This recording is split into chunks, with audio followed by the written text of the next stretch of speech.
It's that time once again for HEW Entertainment Radio. And that's all I got to say about that. Hosted by Jonathan Clarke. You beat the man! You gotta beat the man! Whoa! Be sure to join us in the live chat room during the show. Hulkamania is running wild like it's never ran before. Call us on one of our request lines. If you live in the United States, call us at 1-641-985-7800, box number 3729280. If you're from Canada and would like to call us from 1-647-724-4194, box number 3729280. Long distance charges may apply in some areas. I've been the World Heavyweight Champion 10 times. Or you can always drop us a line at MySpace, myspace.com/HEW Entertainment. And you will rest in peace. Emailing us works for you too. Email us HEWWrestling@hotmail.com. I am a wrestling god. JBL.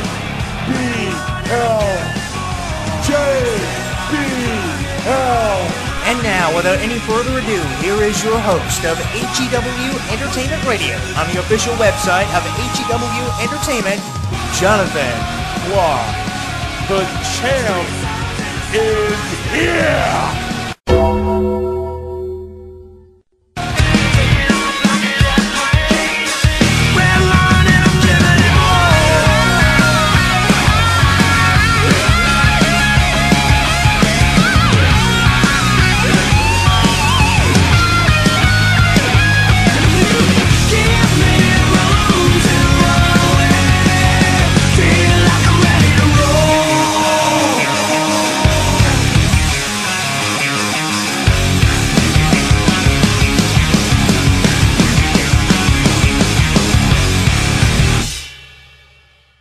Jonathan Clarke here for a very special edition of HEW Entertainment Variety Radio and a very special exclusive interview as I welcome River City Wrestling owner Brandon Oliver. How you doing?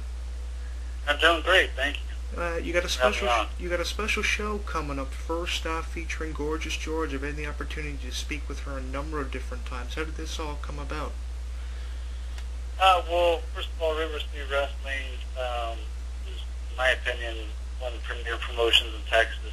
Definitely in San Antonio. We run the first Saturday of every month, and Gorgeous George, friend of a friend type thing, and we're bringing her down for this show, and I'm looking forward to it. I mean, someone that followed her career, and of course, in the career of people she's been involved with, such as Randy Savage and stuff. It'll be pretty awesome to have her a part of the show tomorrow. Right, now she's not bringing down her band or anything like that to promote her hot sauce or anything that she has, is she? No, it's just the show. She's going to be actually the special guest referee for the Tag Team Championship match. Yeah, now, a lot of people don't understand how difficult it actually is to be a referee, but it's actually quite difficult. Have you ever had the privilege of doing any referee work? Actually, yeah. A little bit about my background. I was trained by Shawn Michaels at the Shawn Michaels Wrestling Academy back in 2000, and I started out in the business as a referee. Predominantly, I did some managing and some other things too, but I started out as a ref. And yeah, you're right. It's a thankless job. Yeah, actually, Shawn Michaels is one of my favorites. I remember watching him in the '90s, and when he retired just last year, it actually shattered me. What was your general opinion of that whole Undertaker thing? Oh, I mean, Shawn Michaels is probably the greatest wrestler, in history. I mean, it definitely, if you don't put him at number one, you definitely got to put him in your top 3 or 5. And, I mean, I respect when an athlete like Shawn Michaels, can kind of go out on top, and versus kind of trying to hang on to things. And I think when you go on top, it's kind of like sports. People always want to remember Michael Jordan as the guy that hit that shot to win the NBA championship. They don't want to remember him when he came back with the Washington Wizards. Well, same thing, people want to remember Shawn Michaels as the man, as great as he was. And, I mean, if, he wants to spend more time with his family and rest, and just do some light things. And hey, more power to him because he definitely deserves it. Right, definitely. I want to remember Michael Jordan for being in Space Jam. Like, That's the same theory. I mean, you have a guy that's very top of the business, the top of the game, and to leave on top, it's difficult to do. I mean, it is. I mean, when you're passionate about something, you want to continue doing it, and until you just, basically, you're, in the old folks' home, so to speak. You know what I mean? And if for a guy to go out in his prime, I mean, as far as I'm concerned, Shawn Michaels' prime was like 20 years. right. You know what I mean? I mean, from the 90s to last year, he was always, one of the top guys in the industry. So for him to go on top is pretty special. He was the man. Hopefully we won't see him in Space Jam 2, though. Shawn Michaels in Space Jam 2 would be... No, I don't think we'll see that. I don't know. I like what he did with Baywatch, though. What are some of the talents that you have down there working with River City Wrestling, and who are some that you've had the privilege of working with in the past? Well, locally speaking, we have guys like Ray Rowe, Jax, Andromeda, who has also gone by Don Juan in other areas such as Ring of Honor and FIP. Joey Spector, who's, probably the most hated guy I've ever seen, and that's in any promotion.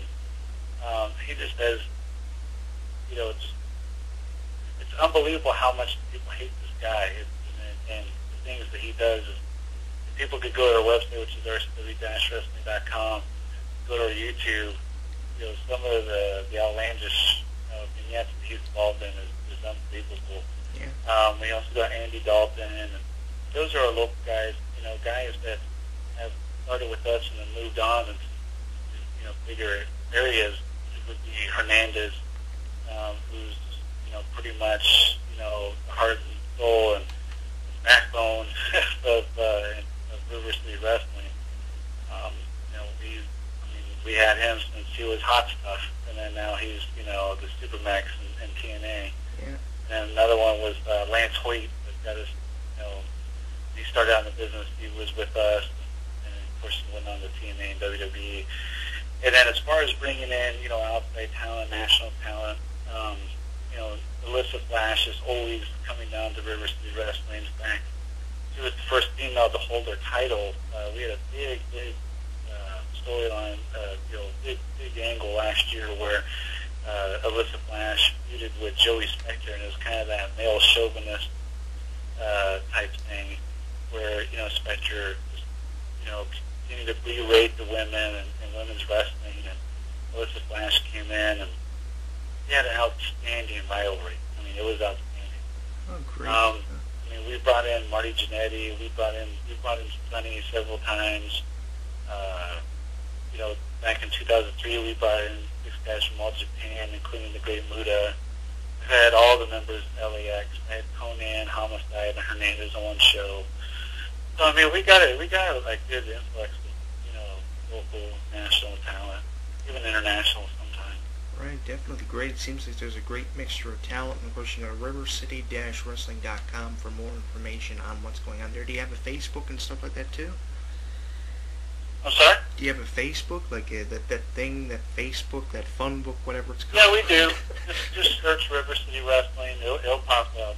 Okay, great. It's rcw-wrestling.com.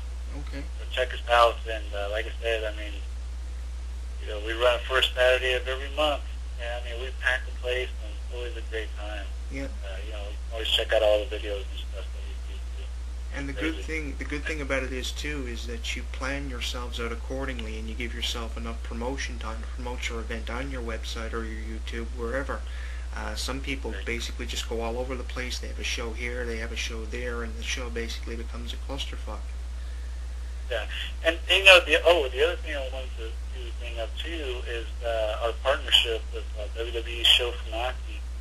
We do have the RCW gym. Whereas RCW doesn't technically have a school, we actually operate a gym.